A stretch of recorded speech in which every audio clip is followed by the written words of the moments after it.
And welcome back. तो आज हम लोग डिस्कस करने जा रहे हैं एंग्लो मराठा राइवलरी। ये एक ऐसा इम्पोर्टेंट टॉपिक है जिसको अगर आप डीपली पढ़ते हैं तो आपके 2 दिन कम से कम लगेंगे।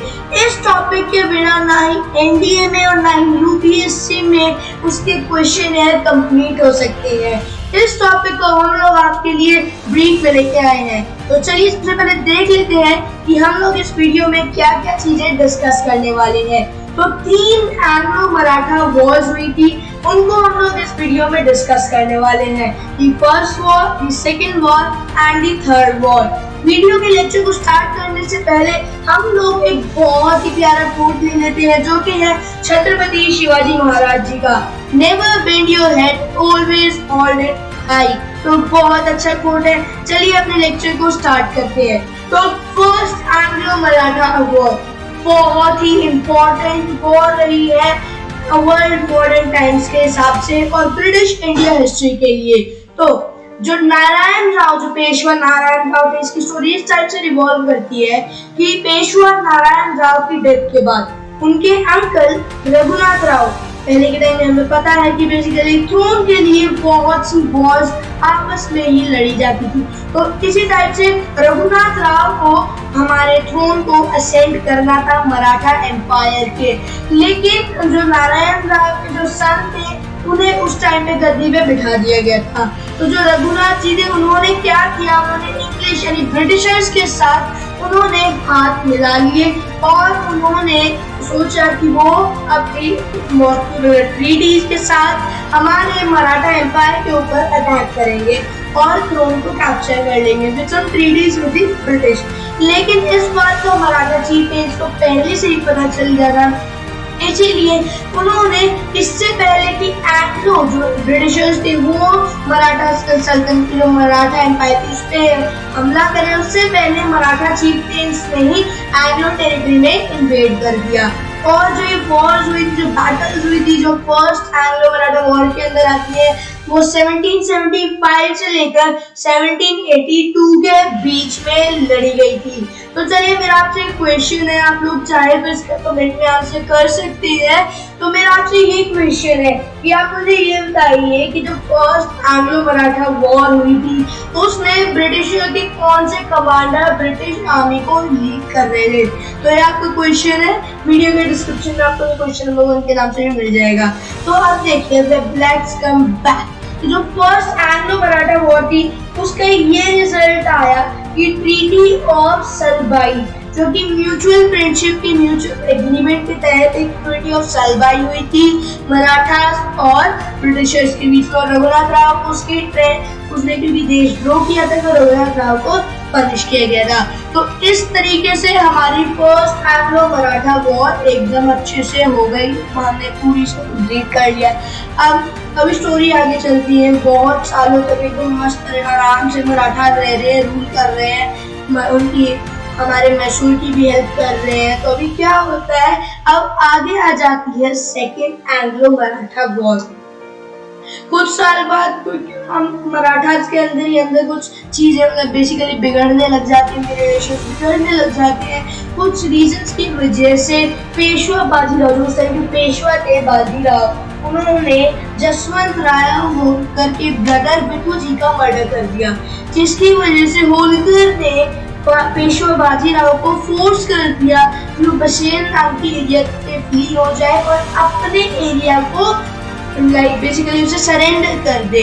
तो इससे क्या होता है कि बेसिकली जो ब्रिटिशर्स होते हैं ना तो वो हमारे पेशवा बाजीराव के साथ एक ट्रीटी साइन करते हैं कि वो पेशवा बाजीराव के साथ कोई भी वॉर नहीं करेंगे, लेकिन बदले में पुणे के अंदर जो पूना था उस टाइम जो अभी जिसे पुणे कहते हैं वो ब्रिटिश के अंडर आ जाएगा, वहाँ पे ब्रिटिश स्टेशन हो जाएंगे।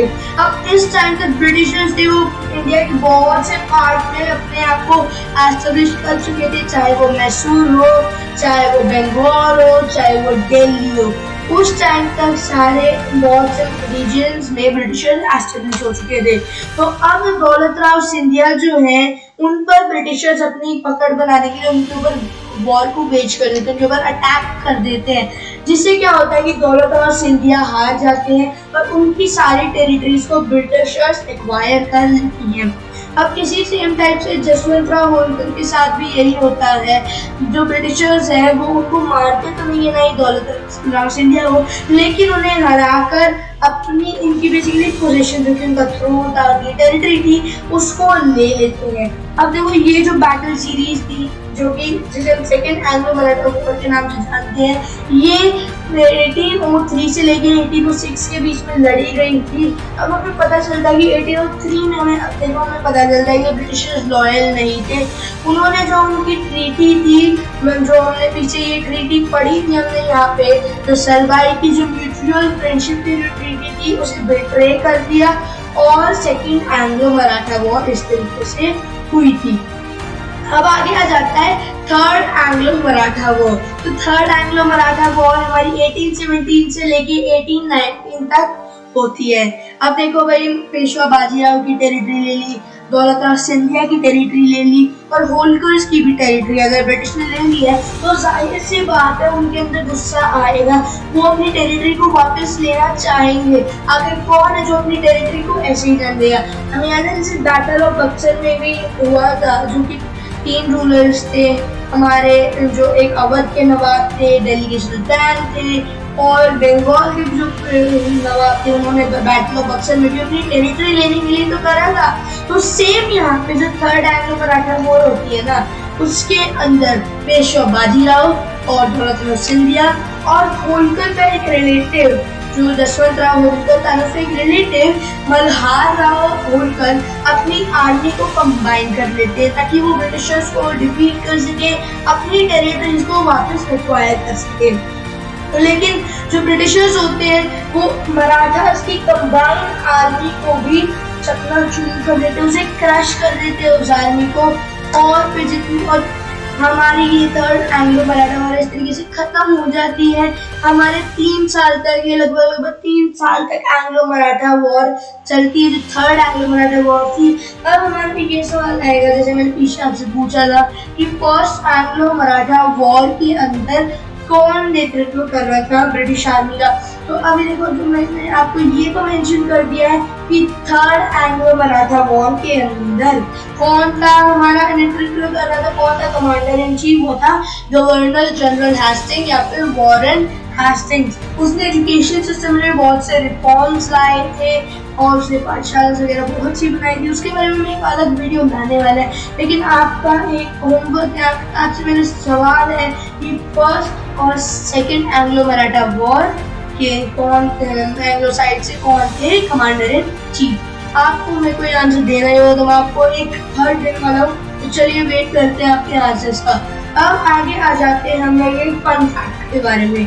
जो थर्ड एंग्लो मराठा वॉर थी ना, उसके अंदर क्या था, जो हमारे ये 3 मराठास ने अपनी आर्मी को कंबाइन कर लिया था, उससे क्या हुआ कि इनकी आर्मी बहुत लार्ज इन साइज हो गई थी, बहुत लार्ज थी ब्रिटिश आर्मी के कंपेयर में।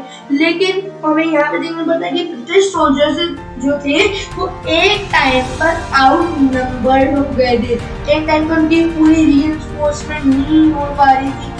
लेकिन मराठास की ह्यूज आर्मी की भी होने के बाद भी जो ब्रिटिशर्स थे उन्होंने अपनी स्ट्रैटेजी का इस्तेमाल करके मराठास को हरा दिया। अब वो क्या स्ट्रैटेजीज थी इन तीनों एंग्लो मराठा वॉर्स की, उनके ऊपर मैं आपको एक पीडीएफ देने वाला हूँ अगली वीडियो के डिस्क्रिप्शन में, जिसके बारे में हम मैसूर वॉर की बात करने जा रहे हैं। तो उनकी स्ट्रैटेजीज के बारे में आपको एक पीडीएफ दे दूंगा अगली वीडियो के डिस्क्रिप्शन में। लेकिन अब देख लेते हैं हमारे ब्रिटेन से जो क्रॉनिकल और एशियन रिकॉर्ड्स थे, वहाँ से मैंने तीनों वॉर्स का रेफरेंस लिया था, मराठा टाइम्स के जितने भी क्रॉनिकल्स और एशियन रिकॉर्ड्स थे। So thank you guys for watching this video and don't forget to like, share and subscribe, and till the next video, take care and bye.